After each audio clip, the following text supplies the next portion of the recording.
From JBS Studios in Greater New York, this is the JBS News Update with Teisha Bader. I'm Teisha Bader with the JBS News Update for Wednesday, November the 27th, 2019. Speaker of Israel's Knesset Yuli Edelstein addressed the press this afternoon after meeting with party leaders from Likud and Blue and White, calling the current deadlock towards reaching a government and preventing a third round of elections in Israel a national emergency.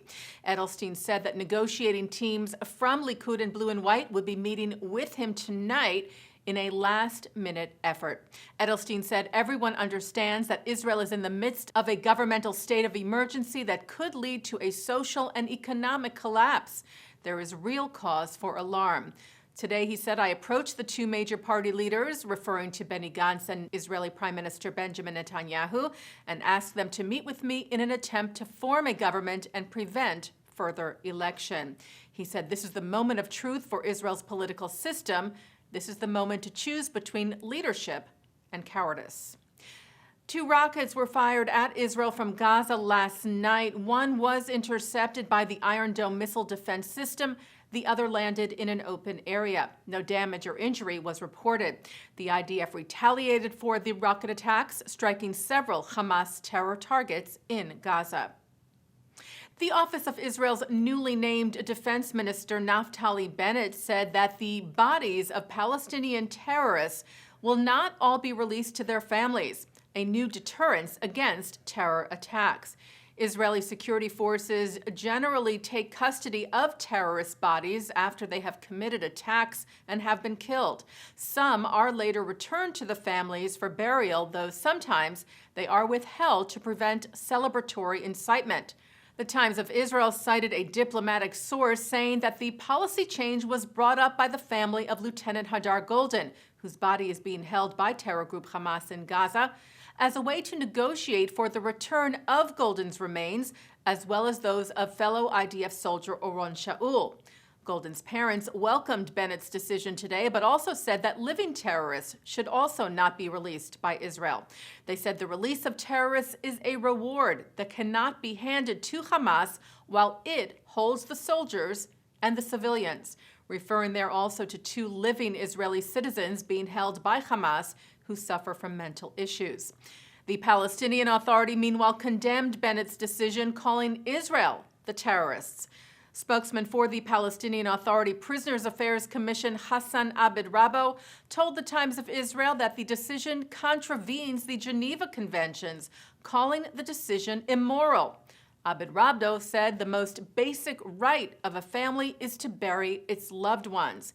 He, of course, makes no mention of the fact that Hamas has been holding the remains of Golden and Shaul for over 5 years. Bennett's decision, by the way, still has to be approved by Israel's security cabinet. Well, athletes from Iran and from Jordan did not show up today to face their Israeli opponent at the European Kickboxing Championships taking place in Turkey, in what is understood as a deliberate refusal to compete with Israelis.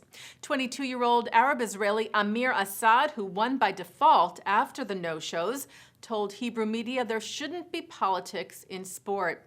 And the Israel Kickboxing Federation issued a statement calling on athletes to be respectful, saying boycotts are a phenomenon that is entirely unsportsmanlike and harms the spirit of sports and the athletes.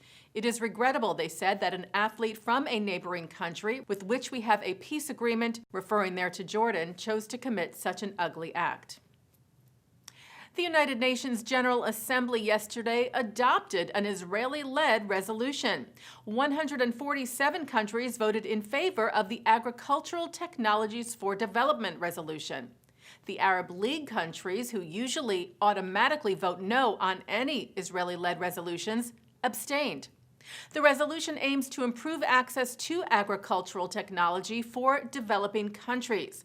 The Israeli mission to the UN said it speaks to Israel's strong capabilities in agriculture, irrigation, and water management practices, and in youth job creation in agriculture, and is consistent with Israel's long-standing cooperation with other countries, especially in Africa. Israel's ambassador to the UN, Danny Danon, said the countries that chose not to support us are the very ones that need to implement this resolution the most. Their decision to stick to their political biases only ends up harming their citizens who are thirsty for the technology and advancement opportunities outlined in the resolution.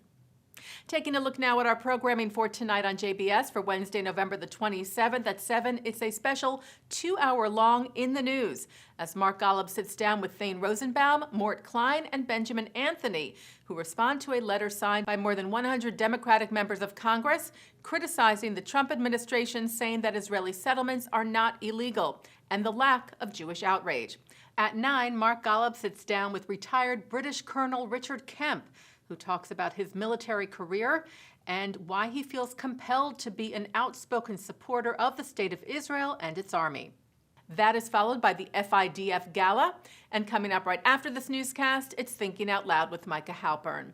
And that's the JBS News Update for Wednesday, November the 27th, 2019. I'm Teisha Bader.